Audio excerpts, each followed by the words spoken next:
Okay, good morning everybody, it's Mike. We've been in our series this week trying to come up with 21 good marketing ideas for your videos, for your podcast, for your blogs, different topics, content for you to use so that when you do get writer's block, right, and you're looking for ideas, you want to do it, but you're looking for relevant content. Well, we've been going through 21 ideas this week, and today's the last day in this series, and I've got 5 left, starting with number 16. Here you go. Talking to sellers. What to do if you're listed for sale with an agent and somebody like a home buyer prospect just knocks on your door. What should you do? You know, because it happens to them, right? They're sitting at home on a Sunday afternoon and some people are just driving through the neighborhood and they see the sign in the front yard and they don't have an agent, but they don't really know how the process works, so they just stop and knock on the front door. Should the seller let them in and give them a tour of the home? Or is there a better way of handling that? What's your take? Number 17 on our list. How about staging tips for your sellers on how to stage their home to get it ready for sale? Number 18. Should you paint and fix up the house before listing? Why should you? Why shouldn't you? What things should you paint or fix up and get ready? What's worth the investment? Do I need to put new carpet in? Do I need to paint the inside and the outside? Do I need to buy new appliances?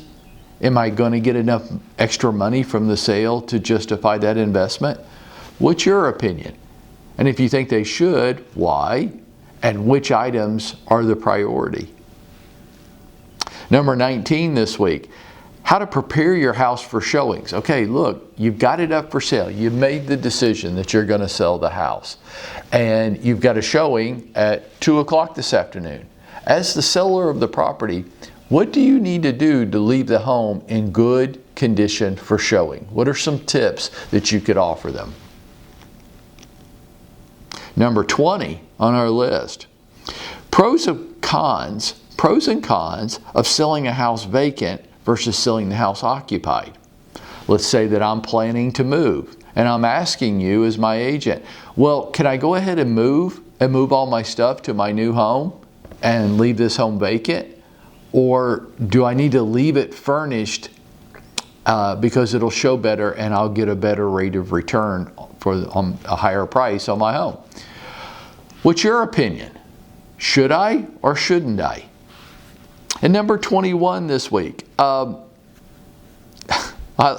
This is one of my favorites. I've saved it for the last. Your opinion. I know what my opinion is, but make it yours. Your opinion. What's the number one thing a seller could do to help you get their home sold? What's the number one thing they could do? You know, for me, my opinion on that is they need to leave the house for showings. You cannot be in the house when there's showings. I don't care if you go for a walk down the street. I don't really even care if you're out in the backyard playing with the dog and the kids. I don't want you in the house during the showing because that's just weird. And it makes everybody feel uncomfortable and like they're intruding on your time, and buyers put their hands in their pockets and look at their shoes and shuffle around the house and typically want to get out of there as fast as they can because it's just weird having the homeowner there. And I don't really need the homeowner following us around the house, pointing out the upgraded pad under the carpet or the extra large sprinkler line he put in the backyard. And that's justifying a high price. I don't need that. It makes me feel uncomfortable. So my number one tip to home sellers is, hey, for showings, leave. But I guess for sale by owners have a problem with that, don't they? Yeah. What's your number one tip to home sellers? What's the number one thing they could do to help you get the home sold? Okay, that's it. We've covered 21 marketing tips, content ideas for you to use in your videos, in your podcast, in your blogs. Which ones are you going to take advantage of? And I guess my big question for the whole week is, are you going to go out there and make it happen for yourself today?